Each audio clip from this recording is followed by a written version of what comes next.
the narrative is, they lied a lot because they promised to give 1,000 a monthly stipend of 1,000 rupees to every woman in the state, and it's been 2.5 years they haven't given that. It's a four-cornered contest. You have AAP, you have Congress, you have BJP, you have Akali Dal. Many seats.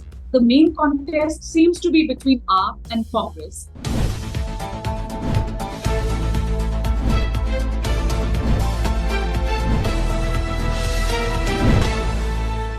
The Congress in Punjab won 8 of the 13 Lok Sabha seats in 2019. Since then, however, it has been downhill, all downhill actually for Congress in Punjab. In the 2022 Assembly elections, it won only 18 of the 117 seats, which meant it was all but wiped out from the state. After which, many, including the former Chief Minister, Captain Amarinder Singh, deserted the party and joined BJP. Now, as we speak, there are almost 24 Congress leaders who are facing vigilance probes and jail terms. But there seems to be something to look forward to for Congress in Punjab right now. Manraj, who is our resident editor from Chandigarh, is with us, and she will tell us what it is. Manraj, why exactly is Congress feeling hopeful in Punjab? Congress is hopeful because it's been 2.5 years of the AAP government, and the government came with very high expectations. So there is never, no government, no party in Punjab has ever got 92. So 92 out of 117. It's like they completely swept the state. So in villages after villages, there were people who were saying, "Bas chadu ferange." I mean, we will, sweep away the other parties because they've been fooling us for the last 75 years. So, and people expected some kind of miraculous change, sea change. So although AAP has done well on some of its guarantees, the main was free power. So AAP has given 300 units of free power to every consumer, regardless of the financial status. So if you go to the villages, people are very happy with it. But I think overall, as someone rightly described it, if the bar was 1 foot high for other parties, for AAP it was 3 feet high. So very unrealistic expectations. So as a result, there is this discontent, and some of it has got to do with MLAs who have not been very accessible. So many of them are first-time MLAs, and perhaps they don't know that it's very important to be with the people who voted you, to remain regularly in touch with them. So that is one thing that, on the ground you find everybody saying, "Ki aam khas ban gaya." They don't come and meet us any longer. Although this Chief Minister Bhagwant Mann, he continues to be very popular. He's extremely popular. So Congress is cashing in on this anti-incumbency because the Punjabi voter is very impatient, had very high, expectations. So they are, and then there are all those very minor civic issues that the sewerage is not working, or the roads have not been repaired. So although these are parliamentary elections, but Congress has been very wily. I mean, it's been very shrewd. It's learned that there is some discontent, and that is because of very local issues. So instead of fighting, because in other states it's mainly constitution, you are safeguarding constitution, you're safeguarding democracy. In all these seats, in all these 13 seats, Congress is fighting on, is raising very, those micro level concerns, those city specific concerns, and fighting the elections on those issues. That look, you've got them to power with such a sweeping majority, but these niggling concerns haven't been addressed. So that's how it's playing. Congress state in charge, Devinder Yadav, said, "We will put our best foot forward." So they have fielded heavyweight candidates like PPCC chief Raja Vading. He's fighting, contesting from Ludhiana. You have former Chief Minister Charanjit Channi. He's in the fray. A former Deputy Chief Minister is in the fray. So they they have fielded very strong leaders. So each one of them is trying his best. For each one of them is a battle of survival. So they are doing their best. What's interesting is both AAP and Congress are partners in the India bloc in neighboring Haryana and also in Delhi. So is that in a way confusing voters?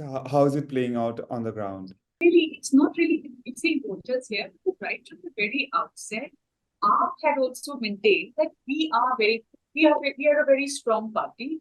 We got 92 votes in the assembly elections, and we are sure we'll get 13 out of 30. That's what the chief minister has been saying. And Congress, what has happened to Congress is a lot of corruption in the AAP anti-corruption drive. Lot of cases were lodged against its leaders. Many of its leaders also went to jail. They served jail time, so they are out on bail now. So there was this bad blood, and the party. There was no way the two parties could come together. So although there was a lot of speculation in the media that for the sake of the India alliance, they will, form some sort of understanding at the ground level. And initially, the MPs, the Congress, felt it would be wiser to join hands with us because then you only have to fight BJP and Akali, which are both going solo. But the chief, the Punjab leader of opposition, Pratap Singh Bajwa, he says we got together and we thought that the vote, whatever vote is anti-government, all of that will transfer into other parties if we join hands with AAP. And then they're also looking at 2027 assembly elections. That if we don't start our revival now, we will have no face to show in the assembly elections. And traditionally, historically, they say whenever we have had an alliance in states with other parties, we've seen that we get decimated, and they were very fearful that since AAP has so much on your leaders, and they would end up poaching your leaders. As it is, Congress, what had happened to Congress after the assembly elections is that a large number of congressmen, they moved to BJP. So you be it the former Chief Minister Captain Amarinder Singh, be it former PPCC Chief Sunil Jakhar, who is incidentally the state BJP chief now. They were ministers, all of them, a large chunk of them went to BJP. So they did not want to lose the remaining bit to AAP. You have traveled across villages of Punjab, and you talk about how, in your copies, you talk about how, villagers are talking about the unkept promises of AAP, which include one of which is the 1,000 rupees stipend for women. So if you could tell us more about that, what kind of grievances, you've mentioned it earlier about them not being there, not visiting the villages, but what are the other grievances that people have against AAP? The narrative is they lied a lot because they promised to give 1,000, a monthly stipend of 1,000 rupees to every woman in the state, and it's been 2.5 years they haven't given that. Although the Chief Minister announced very recently that we will be eventually giving it, but then unless people get it, they don't trust you. They are also promised to raise the old age pension because it's a social security measure in Punjab. So the elderly above 60 years of age and the ones if they fall in a certain income bracket, they get an old age pension. So they had decided to raise it they had promised to raise it by 1,000 rupees, which hasn't happened. Then there are other niggling. Punjab is an agrarian state. They had also promised to give MSP on crops other than wheat and paddy, saying that we will compensate you if you grow pulses, etc. So the farmers are saying that we did not get that. What they had promised to do for the farmers hasn't really been done. Then, of course, you had floods in the state, severe floods. There were some places where compensation did not reach, which eventually did. So these are the unkept promises. And also, drugs are a major issue in Punjab, and every successive government be it the Akali Dal, be it the Captain government, Captain Amarinder Singh Congress government, or the AAP, each one of them has come to power promising to finish drugs from the state within a matter of months. So that really hasn't happened. Although every day we hear about raids being carried out, every day we hear of drugs being seized, large consignments being seized, but the voices on the ground, people on the ground say that there has been no let up in the supply of drugs. And if you want to buy drugs, they are there. They're easily available. So that is also one drugs. And then off late, there has been some traders, it's not happening for the first time. During the previous Congress, before Amarinder government came to power, Punjab was being overrun by gangs. So gangster culture had come in. This I'm talking of, say, 2015, 16, 17. So there was a lot of fear that time as well, because people would get extortion calls, etc. So that has also carried on. So these are the various issues. Besides unkept promises, these are the other lingering issues that continue to plague. And these have been there for a long time. You also talk about certain seats where there's supposed to be secret understanding between the Congress and the AAP, such as Ludhiana, where AAP has fielded a low-profile sitting MLA against Congress. If you could tell us more about that. So there are certain seats, like Ludhiana being one, where the general feeling is that the AAP candidate is not very strong. He's a local MLA. And that maybe, this is just speculation. And then there is this Gurdaspur seat, where again, the AAP candidate is a young MLA, is a youngster. So people, it's the same in some other places as well. So, but AAP and Congress both have very strongly denied it. In fact, AAP has gone on record to say that we were the first ones. So I think at one vote, and it was early April when they fielded 5 cabinet ministers in the very first vote. I think about 9 seats. They fielded candidates for the 9 seats much before Congress. And then after that, in the second installment, they fielded 3 more sitting MLAs and another candidate. But of course, people, how the speculation goes. It doesn't really have to have a basis.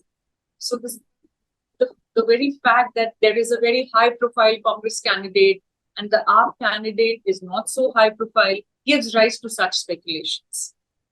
Also, the final question. The fact of the matter is that it's a 4-cornered contest. You have AAP, you have Congress, you have BJP, you have Akali Dal. Akali Dal is fighting for its survival.